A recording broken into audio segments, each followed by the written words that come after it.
Барлықтарыңызға қайырлы күн достар.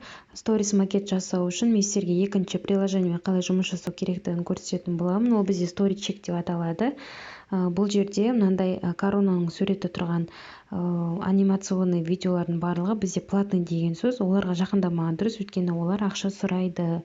Оны сатып алуыңыз керек. Егер де сіз сатып алуыңыз келсе, сатып алуыңызға болады. Сатып алуыңыз келмесе, сатып алмай-ақ та бесплатный приложениелер арқылы осындай керемет дүниелер жасауға болады. Мысалы, мынаны басайық, біз мынаның үстіне бассақ, бізге осы өзіміздің фотоларымыз шығады.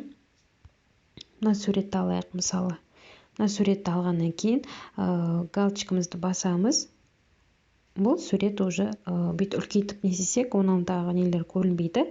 Осындай етіп салсақ болады. Одан кейін плюс дегенді бассаңыз, бұл жерде, конечно, уже текст жазуға үлкен нелер шығады.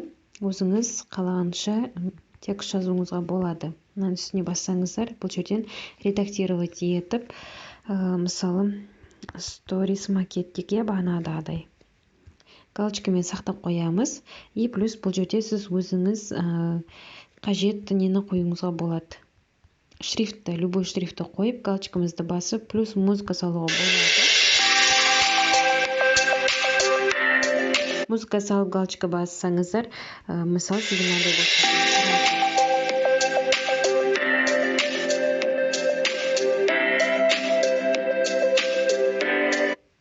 Міне осындай әдемі макетті өзіңіздің инстаграмда поделиться етсеңіздер болады. Міндетті түрде осы сохранить деп бассаңыз, ол сіздерге бұл жерде шығады.